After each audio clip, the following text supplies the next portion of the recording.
Hey guys, Veronica here. So today I want to go over how I save tomato seeds. Now, there are a couple of different ways you can save tomato seeds. Everything from just squeezing a tomato directly onto a paper plate or paper towel to doing as I'm doing here, which is fermenting them. Now I'll explain why I prefer fermenting as my method for saving seeds. So tomatoes, when you get into them, have this goo that encapsulates the seeds. And as you can see, it basically surrounds every single seed that's inside of this tomato. Of course, they pick one that barely has any seeds to show you, but you know what I mean. And so when you ferment the tomato seeds, what you're doing is you're helping to break down that external goo covering. I'm sure there's a scientific name for it, but I'm just going to call it goo. And you're breaking down that coating and removing it from the seed, so when you save the seed and you dry it, it's a very clean seed. Now, this is important because this goo coating actually inhibits germination sometimes.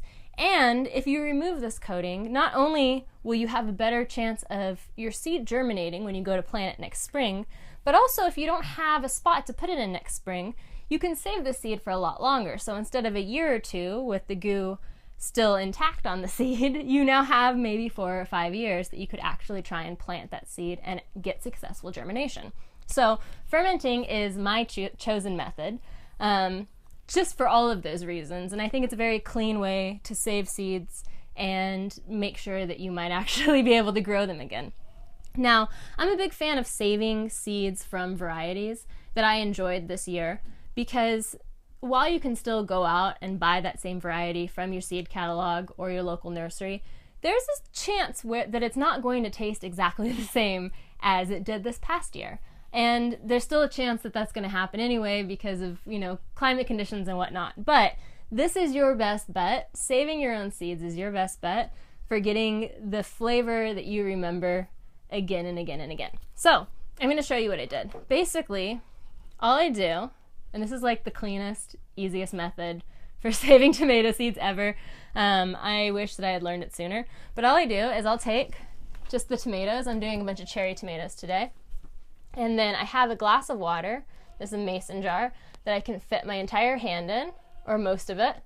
And then I just submerge that tomato underwater and squeeze it.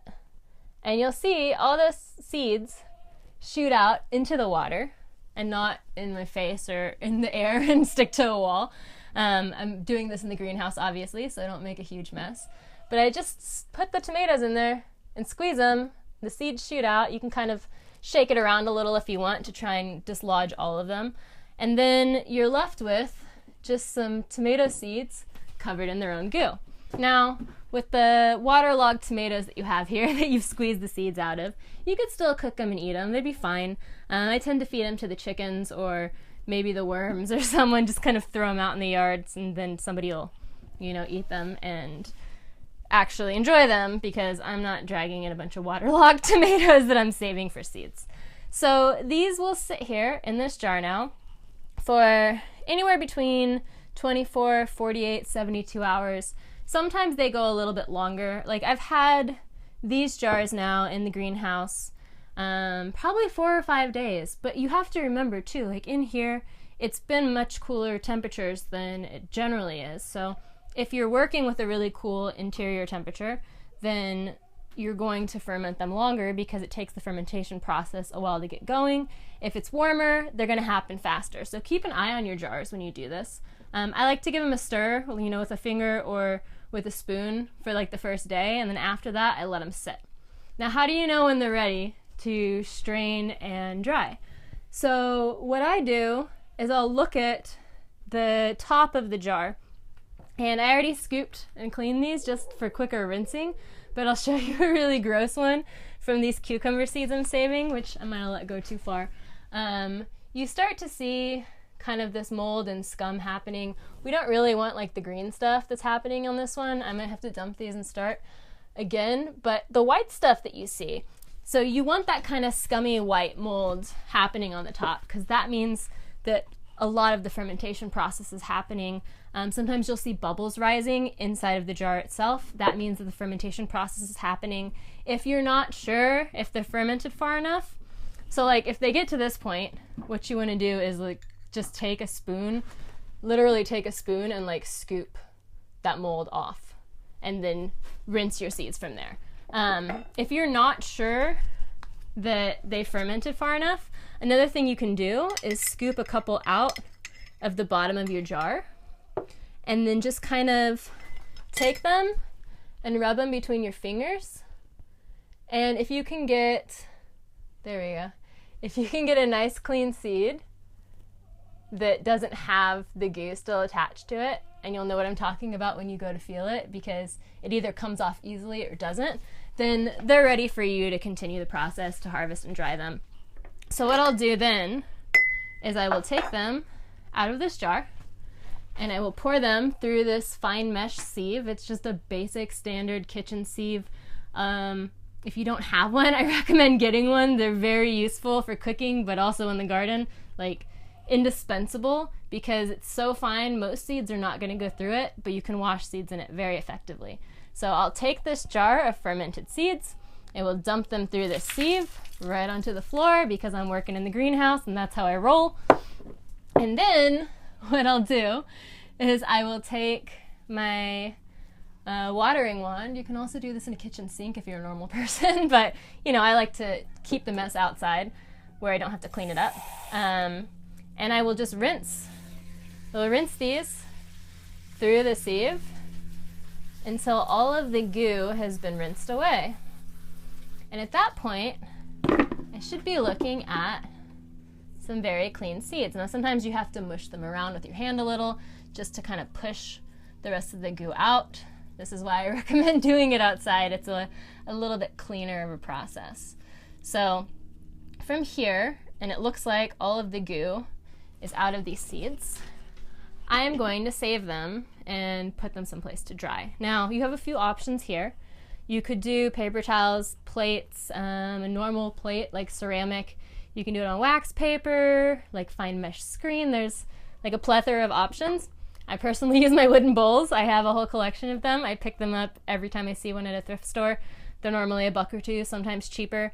I love using these for drying things that I'm saving, especially seeds, because one, a lot of times, you know, they're a significant size to where you can kind of winnow and blow out the chaff. And two, because they're wood and they're porous, it sort of wicks the residual moisture away from the seeds at the base as well as the top drying out, as it like just would normally dry out, but there's none of this like pooling underneath that happens, you know, with metal or glass or non-porous materials. So what I'll do is I'll try and knock out as much moisture as I can while they're in the sieve. And then I just tap them out in my wooden bowl. And you don't want it to be like a big soggy mess of tomato seeds covering the entire base of your bowl. It will probably make them too wet, make your bowl too wet. It might crack the bowl. So don't use, you know, a favorite heirloom antique, your great grandmother's like lost treasure to do this sort of stuff. Like really just go out and find some like very cheap. You could also use terracotta actually. I've done it successfully with some terracotta and that works well too. But something that's going to suck the moisture away. So you get a very clean, very dry seed in a much faster period of time. And then from there, you can see I have this blob. So then from there, I just kind of mash them around and smear them about and try and separate them. And once these are dry in this bowl in the next day or two, I'll just take a spoon and I'll scrape them out and I'll pop them into a jar to save them to plant next season. And the whole process, start to finish, if I'm doing it at the end of the season when it's cooler and I'm doing it outside, takes about a week, maybe 10 days, like it's 7 to 10 days. In the summertime, you could be looking at like a 3-day turnaround. I mean, it really depends on how hot or cold, how dry or humid it is. So one of those things, it's again one of those things where you just kind of have to keep an eye on it and pay attention, but in return, you're going to end up with your favorite tomatoes year after year after year, consistently growing the flavors that you love and being more adapted and suitable to your area. So that's all for this. If you have any questions about saving tomato seeds or any other seeds. This also works, as you can see, on cucumbers, melons, squash, any sort of seed that has any sort of like goo around the seed cavity that attaches itself to the seeds. I highly recommend fermenting that off before you save the seeds. So if you have any questions beyond that, feel free to hit me up in the comments and I will do my best to respond. As usual, if you want to see what else is going on in my life, there's a lot right now. Follow me on Instagram at FlavorKit, and until next time, happy gardening.